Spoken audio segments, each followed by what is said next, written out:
السلام علیکم و رحمت الله. الحمدلله که باز به دیدار هم رسیدیم. امیدوارم همگان تن صحت و سلامت هستید. شوکتی محمد با شما هستم و برنامه خبری پیام نیوز را برایتان تقدیم می کنم.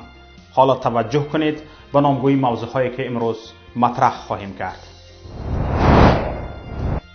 ظهوری امامعلی رحمان در تلویزیون بعد ناپدیدشوی. 2 هفته می شود که آزاده رحمان گم است. کمک و صدقاه‌های ازبکستان به تاجیکستان سرازیر شدند. افزایش فوتی معلمانی مکتب از مبتلایی با کوروناویروس. تماشابینان گرامی، دیدید یا ندیدید، رئیس جمهور تاجیکستان پس از نزدیک به 1 ماه غیب زدنش از رسانه‌های دولتی و خاموشیش در برابر ویروس همه‌گیر در اکران تلویزیون ها پیدا شد و مردم کشور را بر روز غلبه نیروهای شوروی بر آلمان فاشیستی در 75 سال قبل تبریک گفت.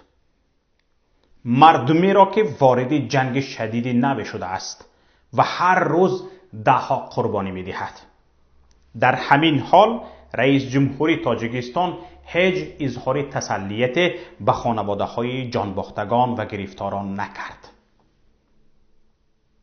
در حالی که رسانه های تاجیکستان و شبکه های اجتماعی پر از سوال های هستند که چرا در این روزهای وزنین رئیس جمهور پنهان شده است و نزد مردم نمی براید و با آنها نیست.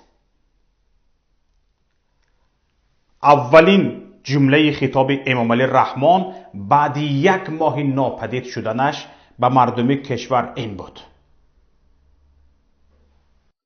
مردم صلح‌های عالم از جمله ساکنان تاجیکستان فردا یعنی روز 9 می به خاطر ارزگزاری به اشتراکچان جنگ بزرگ وطنی و زحمتکشان عقیبگاه یکی از صحنه‌های مهم تاریخی 75مین سالگرد غلبه بر فاشیسم را تجلیل می‌نمایند. رئیس جمهور مردمی را که بیش از 1 ماه است با کشنده ترین دشمن 70 سال آخر دست به گریبان است و هر روز 10 قربانی می دهد با غلبه‌ای که 75 سال قبل رخ داده بود تبریک کرد.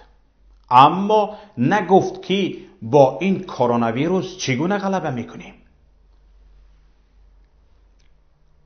در حالی که هزارها طبیب کشور امروز با دشمن قتال در نبردند و حداقل 10 نفرشان به شهادت رسیدند، هزارها نفر چی در نزد بیمارخانه ها و چی در شبکه های اجتماعی از آنها قدردانی میکنند و قهرمانشان میدانند. امامعلی رحمان از قهرمانان 80 سال قبل یادآوری کرد. دولت و حکومت تاجیکستان اینچنین مردم کشور به دلیل و کارنمایی و جانبازی های در میدان نبرد نشان داده فرزندان با ننگ و ناموس خود ارج میگذارند و هر سال این صحنه تاریخی را همچون روز غلبه بر فاشیسم تجلیل می‌نمایند. در حالی که هزارها مرد و زن، کهنسالان، کودک برای مبارزه با ویروس کشنده کرونا به پا خسته‌اند، در پهلوی طبیبانند، با آنها خوراک و لباس و نقاب میبرند، با فاندهای مبارزه با کرونا آخرین پولهای خود را خیر میکنند. رئیس جمهوری تاجیکستان به قهرمانان 3 نسل قبل تحسین گفت.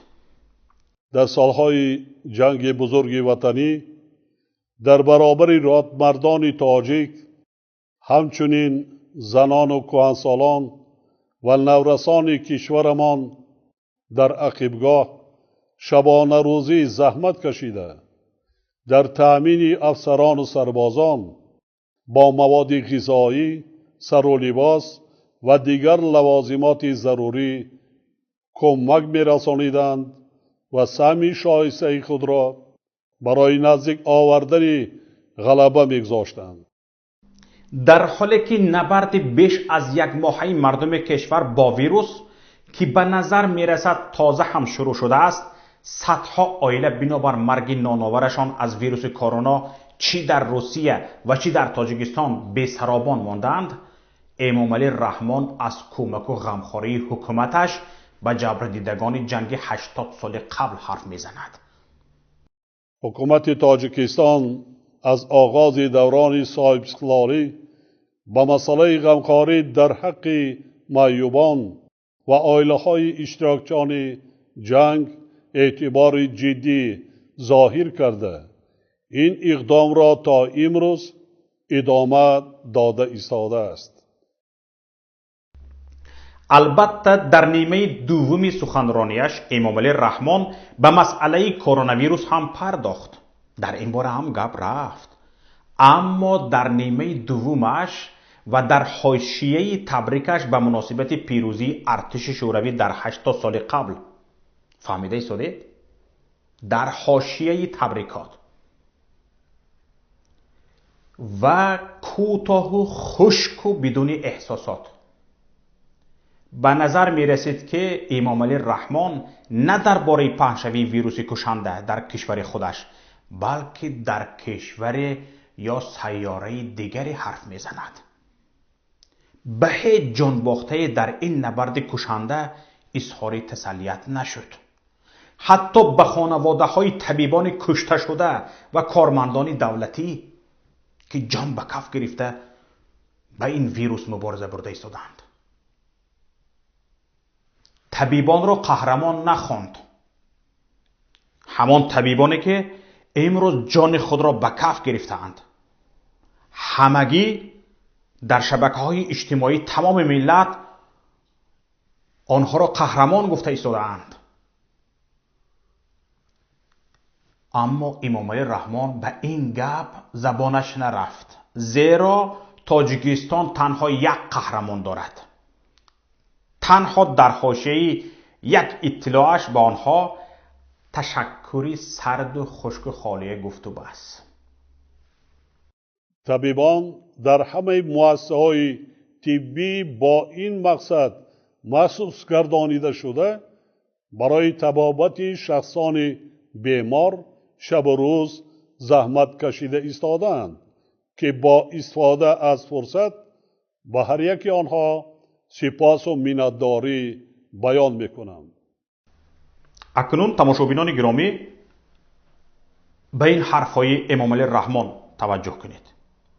در حالی که خودش یک ماه است از نظرها غایب است، نه تنها در بیمارخانه، حتی در جلسه استاد مبارزه با کرونا حضور پیدا نکرده است و در یک ماه یگان مراتب دیده نشده است، به کدام سوراخ پنهان شده است معلوم نیست، اما مردم را به صبر، ناترسی و با هم بودن دعوت می کند.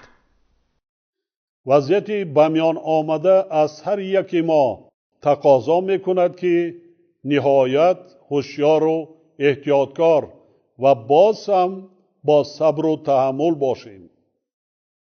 به واهمه و تهلکه داده نشویم و در لحظه های دشوار و وزنین در پهلوی یکدیگر باشیم. در همین حال دو تبریکات ارائه کرده آخرش، تبریکات به فرارسی ماه شریف رمضان و تبریکات بخشیده به عید غلبه، از یک مکان است. این مکان از مکانی که در آنجا تبریکاتش را پیشتر ارائه میکرد فرق میکند.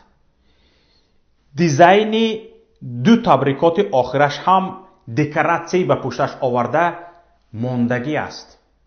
یعنی پشتش به دکوراسیون ماندگی هستند. این را نه تنها دیزاینران، حتی عادی‌ترین مهاجران کاری تاجیک که با کارهای درونی مشغولند صرفم میروند. به این سخنرانی ها و تبریکات سابق رئیس جمهور اهمیت دهید. مادران و بانوان و دختران عزیز، در نخستین روزهای فصل زیبای بهار، یعنی ایام نور و صفا و گرمی و بیداری طبیعت جشن فرخنده روز مادر فرا می رسد. فردا برای مسلمانان جهان ماه شریف رمضان فرا می رسد. به این مناسبت مردم شریف تاجیکستان را صمیمانه تبریک می گویم.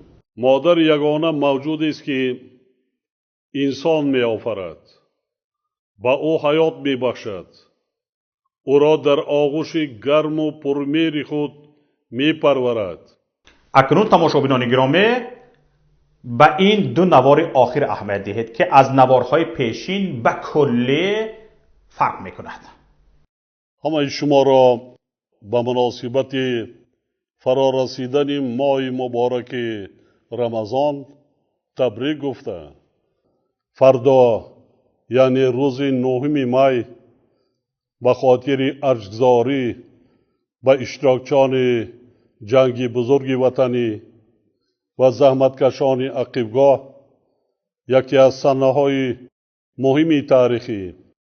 به این مناسبت همه اشتراکچیان جنگ، سابقه‌داران مهنت و مردم کشور را صمیمانه تبریک گفته. بیچاره امامعلی رحمان خودش از ترس به کدام موضع پنهان شده گپ میزند، اما مردم را به صبر، ناترسی و با هم بودن دعوت میکند. اگر با هم بودن لازم باشد، رئیس جمهور شما کجایید؟ چرا اقلا در ستاد مبارزه با پنجشنبه کرونا شما را کسی نمیبیند؟ چرا مثل دیگر رئیس جمهوران شما هر روزه از رفت کارها به مردم گزارش نمیدهید؟ به گفت خودتان مگر شما از آسمان چکیده اید؟ چی؟ تو یگان باز از آسمان چکیدی؟ قانون برای چی؟ قانون برای کی است؟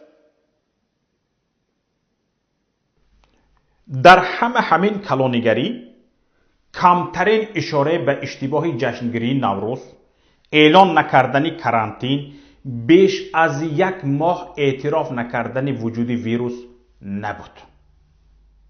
در این باره گپ نرفت، اعتراف نکرد. اگر اعتراف کند شاخش می افتد. برعکس از اقدامات خودش و حکومتش توصیف کرد. حکومت تاجیکستان از آغاز به عمل آمدن وضع ذکر شده تمامی تدبیرهای ضروری را برای پیشگیری کردن پیدایش این بیماری عملی نمود. در نتیجه ما 4 ماه را در شرایط آرامی پس سر کردیم. تماشابینان گرامی، اینجا امامعلی رحمان دعوای هم کرد که به هیچ منطقی راست نمی آید. ولی متاسفانه آخرهای ماه اپریل ویروس در کشور ما نیز پیدا گردید و تا امروز صدها نفر ساکنان مملکت به آن گرفتار شدند. اما این سرور دولت شرح نداد که وقت تمام سرحدها بسته اند، رفت و آمد با خارج وجود ندارد، ویروس از کجا و چگونه پیدا شده و در تمام کشور پهن شده است و امروز ناحیه باقی نمانده است که ویروس وجود نداشته باشد. وقت میگوید امامعلی رحمان که آخری ماه اپریل به تاجیکستان ویروس اومد. از آخر ماه مارس الکی کشورها سرحدهای خود را بستند، هواپیماها رفت و آمد را بس کردند، تاجیکستان سرحدش بسته شد. این ویروس چگونه آمد به تاجیکستان؟ ای می‌بارد که شما رئیس جمهور دروغ میگویید، مردم را فریب میکنید. باور ندارید مردم که رئیس جمهور مردم را فریب میکند، ملت را فریب میکند؟ یک به سامانه از اپیلوس ناخن زنید. در آزیا پلوس طبیبان مصاحبه دادند، گفتند که از اول ماه مارت تشخیص نشان داده بود که تشخیصی به کشورهای خارج فرستاده نشان داده بود که در تاجیکستان کرونا وجود دارد. اما راهبریت دولت فرمان صادر کرد که تا گذشتن چاره‌بینی‌های سیاسی باید وجود کرونا در تاجیکستان افشا نشود. این جنایت است. گذشته از این همین سخنرانی رئیس جمهور، سخنرانی همین روزش را یک بار حقوق شناسان، سیاستدانان، پارلمان کشور یک بار از نظر گذرانند، یک بار گوش کنند. همه این سخنرانی ها نشانه کارناشایمی رئیس جمهور است. وقتی که رئیس جمهور از خودش همچون یک شخص کارناشایم درک می‌دهد، باید پارلمان این مسئله رو دیده براید. به این حرفای رئیس جمهور کسی اهمیت داده ایستاده است یا نه؟ من در این لحظه های برای خلقمان دشوار شب و روز با مردم شریف تاجیکستان و در فکر هر یک فردی وطن هستم و به خاطر حفظ سلامتی و حیات ساکنان کشور تمام تدبیرها را اندیشیده ایستادم. انا همین طور با همین گونه سخنها صحبت رئیس جمهوری تاجیکستان پیشوای ملت درباره کرونا ویروس خاتمه یافت. به همین من گفتنها. من این کرده ایستادم، من در غم مردمم، غمخور ملت هستم، لیکن در یک سوراخ پنهانم. سپس امامعلی رحمان به وضع اقتصادی پرداخت بعد از همین مسئله کرونا ویروس و گفت که مردم باید کار کنند. ما باید تمام ذخیره و امکانیت‌های خودمان را ثمرناک و عاقلانه استفاده کرده برای افزایش دادن حجم استحصال محصولات کشاورزی و تأمین نمودن بازار استعمالی کوشش نماییم. خاطر نشان می سازم که اگر ما به تهلکه و واهمه افتیم، یعنی از وضع امروزه به ترس و ناامیدی گرفتار شده کار نکنیم و محصولات استحصال نکنیم، زیان چنین عملی ما از خطر و ضرر کرونا ویروس به مراتب بیشتر خواهد شد. یعنی هیچ کرانتینه به گفت رئیس جمهور در نظر نیست. مثل عادت همیشگیش رئیس جمهور صاحبکاران را به خیر و سخاوت دعوت کرد. کرانتین نکنید، کار کنید، پول بیارید. امیدوارم که در این کار خیر صاحبکاران باننگ و ناموس ما و دیگر شخصان وطن دوست و سخاوت پیشه مثل هر وقت پیش صف و نمونه خواهند بود. همچنین ما باید طبیبان را که امروزها برای سلامتی مردم شبانه روزی زحمت کشیده ایستادند دستگیری کنیم. با همین موضوع خوشوی رئیس جمهوری تاجیکستان تمام شد، یعنی مسئله کرونا ویروس تمام و رئیس جمهور به موضوع اساسیش برگشت. بار دیگر همه سابقه داران جنگ و مهنت و خلق عزیز تاجیکستان را و افتخار 75مین سالگرد غلبه بر فاشیسم صمیمانه تبریک گفته و هر یک فرد کشور سلامتی بردوام، عمر با برکت و برای تاجیکستان محبوبمان صلح و ثبات جاویدانه آرزو می نمایم. 75مین سالگرد جشن غلبه مبارک هموطنان عزیز. تماشابینان گرامی، برنامه ما ادامه دارد. حالا از چند واقعه و رویدادهای دیگر همکارم صفیه گزارش می‌دهد. дар 2 рӯзи охир ҳаддиақал 3 муаллим дар шаҳри Хуҷанд аз гирифторӣ ба вируси корона ба шаҳодат расиданд. гуфта мешавад, вирус байни омӯзгорони шаҳр бештар аз ҳар касбу кори дигар паҳн шудааст. манбаи паём дирӯз аз даргузашти Бахтиёр Ҳомидов, муаллими 31 сола, дар мактаби рақами 24 шаҳри Хуҷанд иттилоъ дода буд. имрӯз аз марги муаллимаи синфҳои ибтидоии ҳамин мактаб Ҷалилова Моҳинисо хабар расид. ҳамчунин имрӯз аз гирифторӣ ба COVID-19 омӯзгори гимназияи рақами 1 Хуҷанд Набиева Туҳфаҷон ҷони худро аз даст дод. чанд рӯз қабл як муаллими дигари ҳамин гимназия ба шаҳодат расида буд. манобеъ мегӯянд, омӯзгорони чанд мактаби шаҳри Хуҷанд тақрибан пурра гирифтори COVID-19 шуданд. аввалин нишонаҳои гирифторӣ ба корона байни муаллимони шаҳр дар охири моҳи март ва аввали моҳи апрел шурӯъ шудааст. тахмин меравад, аввалин гирифторон дар ҷашни наврӯз ё маршировкаҳои қабл аз он мубтало шуданд. дар ҳамин ҳол як манбаъ аз вазорати тандурустӣ ба паём рӯйхати 9 нафар табибони фавтида аз гирифторӣ бо вируси коронаро фиристод. ин манбаи мо мегӯяд, аксари табибоне ки фавтиданд, ҳангоми муолиҷаи беморон ба онҳо вируси корона сироят кардааст. озода Раҳмон, духтар ва ҳамзамон раиси дастгоҳи иҷроияи раисҷумҳури Тоҷикистон, як моҳи охир дар ҷойи кораш дида намешавад. ҳуҷҷатҳоро ба ҷои ӯ муовинаш Аҳтам Абдуллозода имзо мекунад. манбаи паём иттилоъ дод, ки дар 2 ҳафтаи охир Озода Раҳмон ягон маротиба ба ҷойи кораш ҳозир нашудааст ва ғайри Абдуллозода ҳеҷ касе бо ӯ тамос надорад. он ҳам аз ҳарфҳои Абдуллозода, ки гоҳе аз раиса иқтибос меораду амрҳои ӯро мерасонад. қаблан ҳамин манбаъ хабар дода буд, ки аз 10 то 24 апрел раиси дастгоҳи раисҷумҳур ҳамагӣ як маротиба дар ҷойи кораш дида шудааст. раисҷумҳур Эмомалӣ Раҳмон ва аксари вазирону мансабдорони баландпояву миёна аз нимаи моҳи апрел худро карантина карда дар ҷойҳои корашон ҳузур надоранд. он замон манбаъ гуфта буд, ки Эмомалӣ Раҳмон дар паноҳгоҳе дар зодгоҳаш ноҳияи Данғара пинҳон шудааст.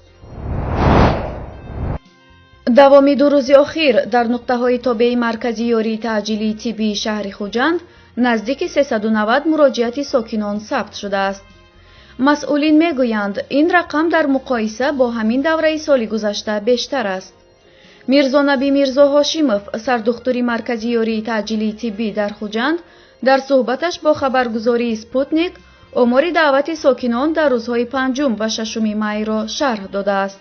ба гуфти сардухтури маркази ёрии таъҷилии тиббӣ дар Хуҷанд, давоми 2 шабона рӯзи охир дақиқан 388 сокини 2 соҳили руди Сир дар Хуҷанд адами саломатии худ ба зерстансияҳои ёрии фаврии тиббӣ муроҷиат карданд. мирзо Ҳошимов зикр кардааст, дар рӯзи 5 май дар умум 200 даъвати сокинон, аз ҷумла 118 ҳолат аз тарафи сокинони соҳили рост ва 82 муроҷиати сокинони соҳили чапи Сирдарё сабт шудааст. рӯзи 6 май бошад 188 даъвати сокинони 2 тарафи соҳил ба қайд гирифта шудааст. дар умум аз ҳисоби муроҷиати 2 рӯзи охир 150 нафар бо сабаби доштани таби баланд ва нишондодҳои дигари маризии илтиҳоби шуш ба бемористони клиникавии вилояти Суғд интиқол дода шуда, дигарон ки маризияшон сабук аст, зери муоинаи духтурони оилавӣ дар хона муолиҷа таъин карда шуд. сардухтури маркази ёрии таъҷилии тиббии Хуҷанд афзоиши шумори муроҷиати сокинон ба хусус ҳодисаҳои гирифторӣ ба бемории илтиҳоби шушро аз фарорасии авҷи мавсими ин маризӣ шарҳ дод. ба боварии мирзонаби Мирзо Ҳошимов, бо гарм шудани ҳарорат эҳтимол дорад дар рӯзҳои баъдӣ ин рақамҳо ба маротиб поён хоҳад рафт. сардухтури маркази ёрии таъҷилии тиббӣ дар Хуҷанд мегӯяд, аксари онҳое ки бо нишонаҳои таби баланд ба бемористон интиқол дода шуданд, маризияшон сабук буда, эҳтимол дорад баъди 3-4 рӯзи табобат барои баргашт ба хонаҳояшон рухсат дода шавад.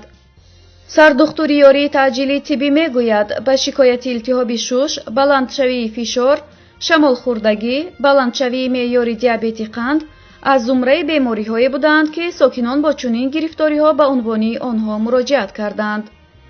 бино ба иттилои манбаъ, дар маркази ёрии таъҷилии тиббии Хуҷанд ҳоло дар 15 бригада 83 духтурону мутахассисони соҳа ба тамоми аҳолии хуҷанд кӯмаки аввалияи тиббӣ мерасонанд. президенти Узбекистон Шавкат Мирзиёев рӯзи 7 май ба ҳукуматаш дастур дод ки ба сифати кӯмаки башардӯстона ба Тоҷикистон 144 контейнери мобилии тиббӣ фиристода шавад. контейнерҳо барои ҷойгиркунӣ ва муолиҷаи беморони коронавирус субҳи имрӯз бо қатора ба Душанбе оварда шуданд. чунин контейнерҳо ба сифати беморхона дар давраи пандемияи коронавирус истифода мешаванд. аз намояндагии дипломатии Узбекистон дар Тоҷикистон ба хабаргузории Азия плюс гуфтанд ки онҳо сарбори беморхонаҳоеро ки барои қабули беморон дигар ҷой надоранд кам мекунанд. ба гуфтаи манбаъ, контейнерҳо бо кату ҷиҳози хоб, ҳаммом, ҷои шустушӯву обу корез ва кондитсионерҳо муҷаҳҳазанд.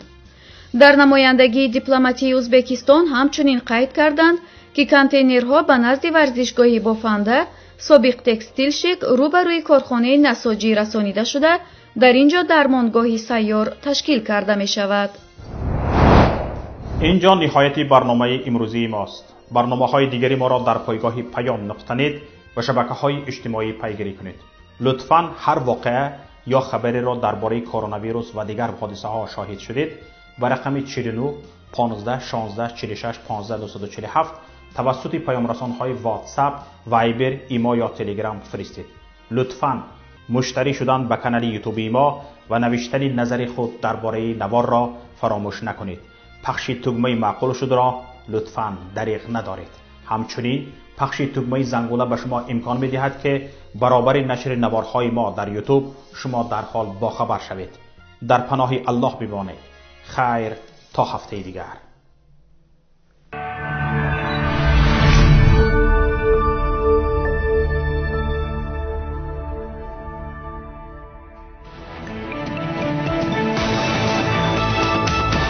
رادیوی پیام در فضای سیاست صدای جدید.